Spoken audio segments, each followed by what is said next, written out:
au cœur de la capitale, c'était jour de rentrée pour les étudiants des facultés Loyola Paris.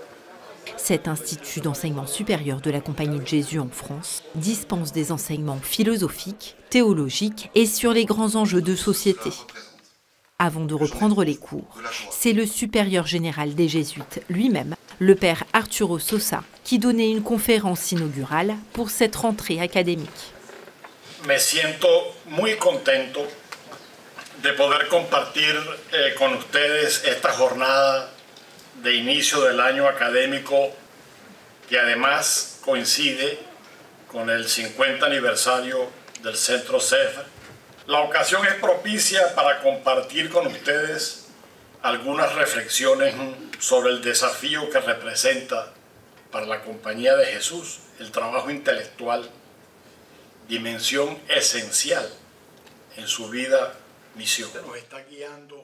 Dans la conférence de rentrée du Père Général, il a été question de beaucoup de choses, de l'importance de la formation intellectuelle, de l'effet que ça a sur nous, sur la transformation personnelle, sur la manière dont ça nous met en relation avec le monde. C'était des angles qui définissent bien notre charisme. J'y vois un très bel encouragement. Il nous a vraiment confortés, envoyés à son tour à travailler ensemble dans l'enracinement dans la grande tradition chrétienne, mais aussi pour répondre aux défis d'aujourd'hui avec toujours plus d'interdisciplinarité et de toujours être dans le dialogue avec les autres sciences et avec les autres facultés. Donc un grand encouragement. La conférence du Père Sosa était vraiment intéressante ce matin, en particulier pour moi qui ne suis pas jésuite, de pouvoir découvrir les préférences apostoliques et les orientations qui sous-tendent en fait l'enseignement au Centre Sèvres, au-delà de choisir tel ou tel cours.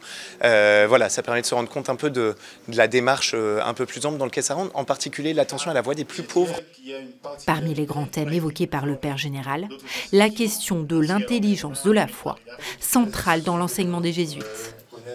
C'est la théologie pour approfondir notre foi et aussi la philosophie pour vivre d'une manière rationnelle aussi ce qu'on vit et ce qu'on reçoit dans l'Église.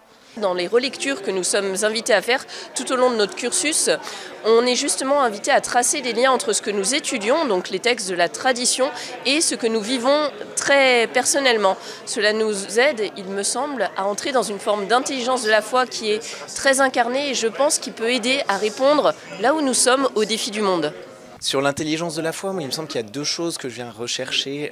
C'est trouver des mots pour pouvoir rendre compte de la foi pour les personnes autour de nous. Ma mission, moi, comme salésien de Don Bosco, c'est l'éducation auprès des jeunes, en particulier des jeunes les plus en difficulté. Donc mettre des mots sur ce que veut dire Dieu, ce que veut dire spiritualité auprès d'eux. Et puis du coup, pour moi, le deuxième pan, c'est penser l'articulation entre éducation et démarche de foi. Comment est-ce que l'un entre en écho avec l'autre? Et c'est vrai que mes choix de cours sont souvent orientés à travers ça. Enracinés dans la tradition ignatienne, les facultés Loyola Paris veulent former des acteurs capables de discernement et d'engagement. Jésuites, religieux, laïcs. Aujourd'hui, des étudiants de plus de 50 nationalités différentes, originaires des 5 continents, sont accueillis dans l'Institut. On a une grande espérance, c'est qu'il y a un nouveau départ en quelque sorte, puisque après 50 ans, comme disait le Père Général, il ne faut pas se reposer sur nos lauriers.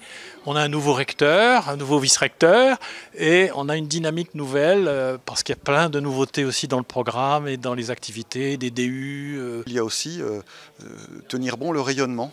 On voit bien l'internationalisation de nos pratiques. Il y a la création d'un poste de vice-recteur en charge des relations internationales. Voilà, ça dit quelque chose de l'époque dans laquelle on entre maintenant, une fois passé ces 50 ans.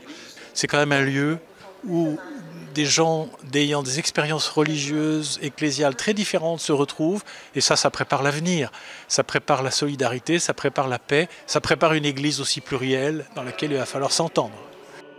Cette rencontre était l'un des grands événements de cette année jubilaire pour les facultés Loyola Paris, 50 ans après leur fondation.